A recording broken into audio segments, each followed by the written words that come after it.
Bonjour, Sophie Garot pour la chaîne podcast de Family Onde, première plateforme d'information sur les ondes artificielles pour les 0-15 ans, et bienvenue dans notre book club de ce jour. Comme vous le savez, j'utilise le support papier linéaire et non virtuel dans notre page librairie pour vous informer par des livres, des BD, des cahiers d'activités comme vecteur d'identification et de prise de conscience de l'impact des ondes et des écrans sur l'humain et le vivant dans notre environnement urbain et quotidien vers une reconnexion avec soi-même. J'ai supprimé l'intégralité des liens Amazon de la page librairie afin de soutenir les librairies indépendantes en France. Je vous conseille sur le territoire national www.placedeslibraires.fr, sur la région Auvergne-Rhône-Alpes www.chez-mon-libraire.fr.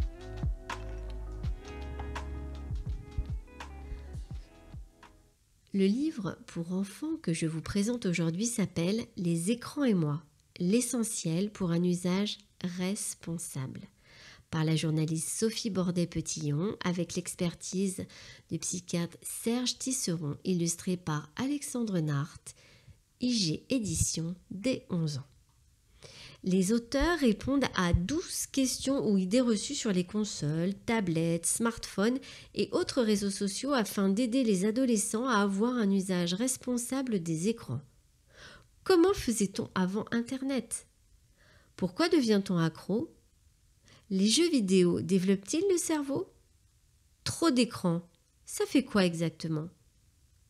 Cet ouvrage ludique, richement illustré, donne plein d'informations et d'astuces pour ne pas devenir dépendant des écrans et encourage les ados à s'interroger sur leurs usages très personnels de leurs outils numériques.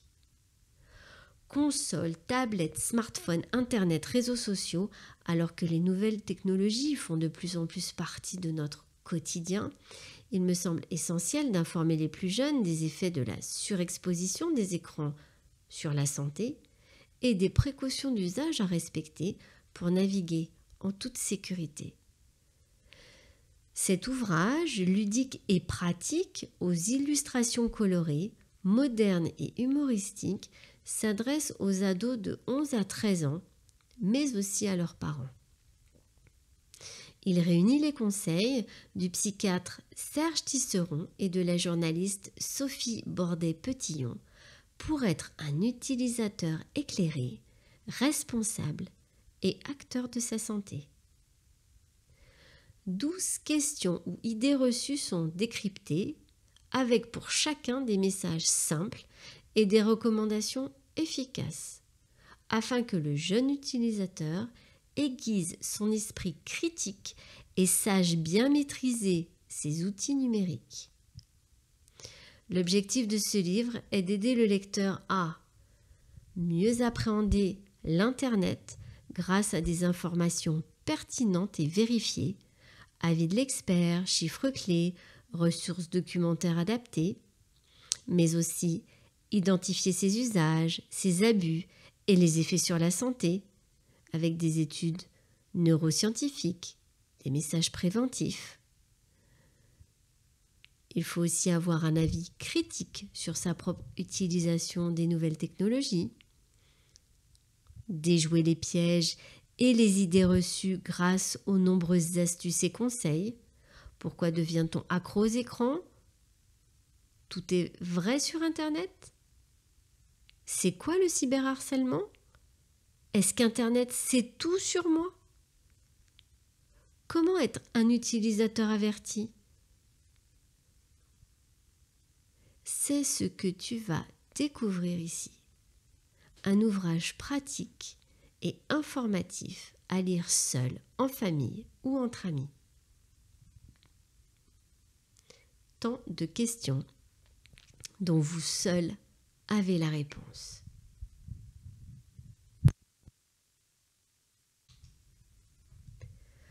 Pourquoi les enfants passent-ils autant de temps devant les écrans aujourd'hui? Parce que le pouvoir de séduction des écrans augmente Et pourquoi les écrans sont-ils plus assoiffés d'attraper les enfants? Parce que les budgets de publicité pour atteindre les jeunes augmentent à une vitesse exponentielle.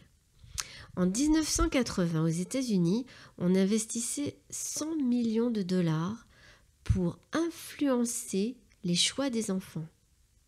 En 2007, on investissait 17 milliards de dollars. C'est 170 fois plus. C'est pour obtenir une partie de cette manne que les diffuseurs et producteurs rivalisent. Quel est l'impact sur leur comportement, sur leur vie de famille? On sait maintenant que le temps passé devant un écran influence la violence verbale et physique chez les enfants. Non seulement apprennent-ils un vocabulaire qui blesse leur père, mais l'explosion à la violence physique les désensibilise. Et quand les jeunes sont désensibilisés, ils ne ressentent aucun remords pour les dommages causés à leur père. Mais en plus, quand ils sont témoins de telles paroles ou de tels actes, ils retirent du plaisir du spectacle. Au sein des familles, le temps accaparé par les écrans entraîne une réduction du temps consacré aux conversations familiales. Des chercheurs de l'Université du Michigan ont constaté que le temps consacré aux conversations familiales est passé de 1h12 par semaine en 1983 à 34 minutes par semaine en 1997.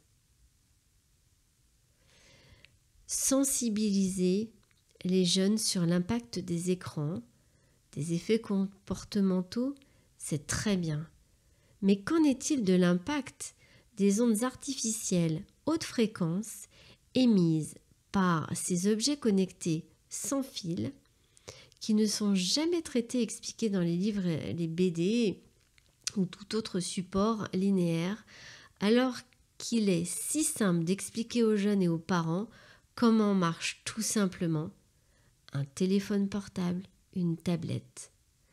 Identifier ce qu'elles émettent et comment s'en protéger et adopter les bons réflexes. Vivre avec son temps, c'est aussi comprendre les nouvelles technologies et savoir s'en servir à bon escient. C'est fini pour aujourd'hui. Merci de votre écoute et du temps que vous m'avez donné. J'espère que ce livre vous permettra de réfléchir sur la question de l'impact des écrans, mais pas que cela. Vous pouvez me contacter par mail sur www.familionde.fr, rubrique Contact. Je sais que c'est contraignant, mais parler au maximum de notre chaîne podcast autour de vous en nous laissant la note de 5 étoiles nous aide beaucoup. Sachez que notre association est d'utilité publique et que vous pouvez bénéficier d'un rescrit fiscal si vous souhaitez nous soutenir et nous rejoindre, que votre adhésion ou votre don est déductible à 66% de vos impôts. Famille Onde, agissons ensemble.